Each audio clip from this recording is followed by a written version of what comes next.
Okay, so it's been a while since I've talked some Dragon Ball Super, and I caught up with the latest 2 chapters of the manga, and there was something definitely that I was wondering regarding the Kai and his return in Majin Buu. So we're going to talk about a lot of different things, especially the fact that, holy cow, Majin Buu getting some action. It's been a while since, I want to say, what was it, the Tournament of Power, since we've had a really good Majin Buu fight, and it was really awesome to see him go up against Moro, but yo, you cannot deny Moro greatness right now, baby.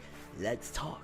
Whether Facebook, Twitter, or the two, make sure to steer clear, cause I'm coming through like... So I love how with this arc, once again, it's interconnecting to different things in the past. I think that's very important and a staple, especially with how far we in with the Dragon Ball story in general, not just Super, but, you know, Z, the original Dragon Ball, all that good stuff, because this arc really, especially with Moro and Buu's history, it really connects into the history of, you know, the Dragon Ball universe. So Moro can't absorb Buu's power, and Buu, even though he's, you know, he can't really put in the work against Moro per se, because like he gets up a hand here or there, but there's a back and forth, and once again just builds up that Moro is a beast and you cannot stop him. And that's one of the things that I really appreciate about this arc, is that it's showcasing the villain in a way like earlier arcs. I like arcs like in Super, honestly, the one arc where I say like it just felt absolutely hopeless was the Goku Black arc. I would still say that when it, you know, Zamasu and all the god power, everything, the Super Saiyan Rose, all of that stuff, I feel as though the Dragon Ball Super arc that really showcased a level of threat was that one, because aside from that Super, like, you know, we had a big tournament that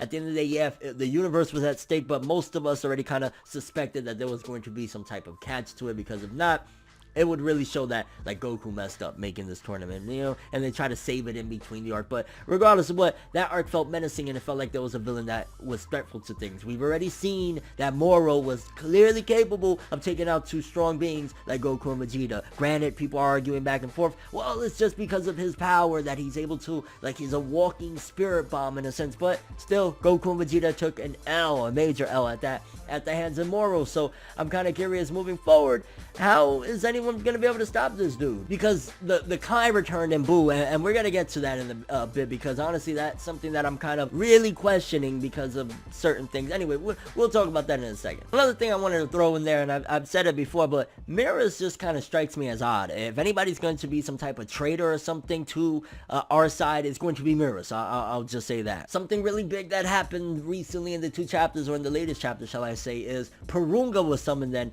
you know things is getting spicy when the dragon, like, it seems as though that's kind of been par for the course though with most Dragon Ball Super arcs at this point. Like, a villain gets their hands, or somebody gets their hands on the Dragon Balls. Well, that's kind of par for the course with most Dragon Ball arcs, isn't it? I guess, hey, it's called Dragon Ball, right? So I was gonna complain about that. Although I will say, for having 3 wishes, I really freaking hate that the first wish was wasted on healing up freaking one of Moro's cronies. I mean, I guess it's cool that a crony actually did something that strong, because think about it, when do, like, little cronies, which I wish he didn't get stabbed from the back from Moro, to be honest with you, because when do cronies, I guess, well, no, I was gonna take it back, when do cronies get a big wish, but the very first wish was by somebody, a pig for underwear. So yeah, I guess anybody gets their hands on the Dragon Balls. Well, let me stop right there. Very odd with this chapter. Dragon Ball introducing VR. I'm curious if that's just because they know that the technology for VR is becoming a staple in video games, something like that, because it was really freaking weird.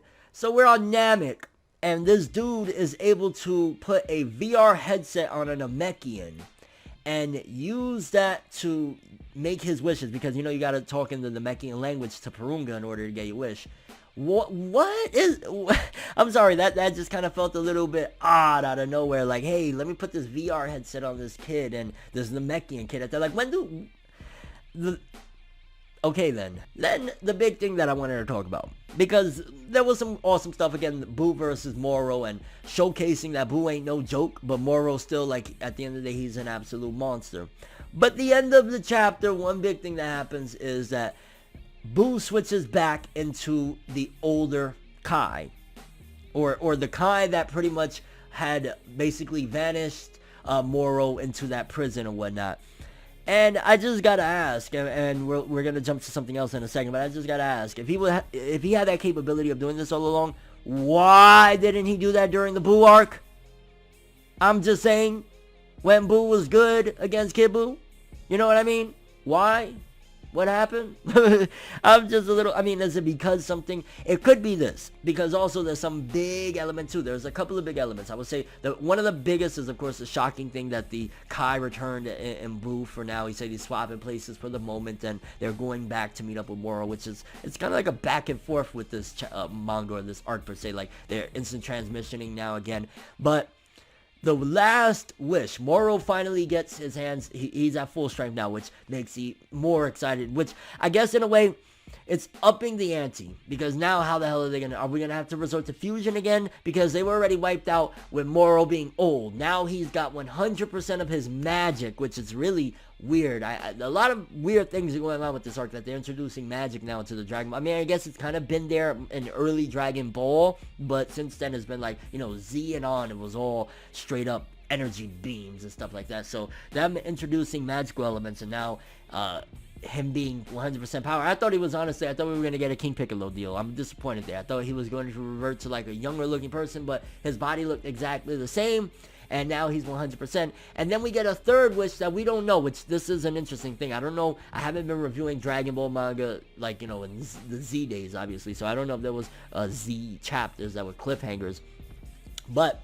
we don't know what that final wish is going to be, and I'm really excited to see, because Moro was off hiding somewhere, which honestly, with the type of power, you know, with the Dragon Balls that they have, I hope it was a decent wish. Because, okay, the second wish is what I thought was going to be his big wish. I'm honestly kind of really wondering what he's using that third wish for. I thought his main goal was, let me just be young again, or let me just have my full strength. So if he used his second wish, which the first wish was wasted on that, again, that petty soldier, which, that's such a shame. He should have stood around, you know what I mean? He was kind of crafty or whatever, but he did betray Moro. Moro wasn't on that shit. Like, he was kind of doubtful. So, you know, Moro, being a true villain in true villain fashion, had to do it. So I guess the two big questions right now is, what is the third wish that was made by Moro? Is it that he's capable of completely absorbing energy within one shot? Like, he could do like a vacuum that just absorbs everything in an instant now?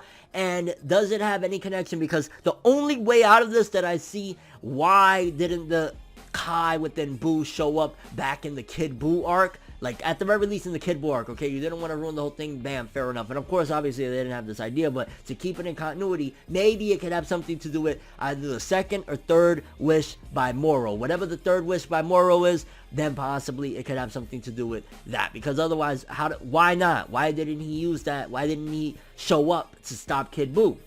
So maybe again it could be something to do with the third wish, or possibly Moro getting his 100% power is connected somehow. I'd highly doubt that. I'm imagining whatever the third wish is, but man, freaking crazy. I'm not gonna lie, Moro is truly, aside from Goku Black, which again in the end it was kind of disappointing or whatever, but aside from him, Moro is the most villainous. I really, really hope this arc keeps continuing to heat up as it's been. Past two chapters have been freaking crazy. Majin Buu action, Moro getting, like, this is huge advancement. He's at 100%. The big question I'm wondering is, how are they going to be able to stop him, though? Are we going to tap into Ultra Instinct again? Is that going to be a possibility? Is it going to be fusion? I highly doubt Broly will show up this soon to help out. So, a lot of questions. Or is some special power from this Kai going to be able to help them wrangle him up? It seems as though Maris is pretty crafty as well, but again, I'm really wondering about Maris. Maybe I'm just off and a bit paranoid about the character, but he seems odd to me. And yo, bro, thoughts and expectations for the future of the Dragon Ball Super manga. Honestly, whenever the anime returns, the Moro arc, whenever they get to this, it's going to be freaking heat. I think it's going to be a while from now. I think they're going to do a lot of anime original stuff before this, but man, Moro, baby, freaking hype.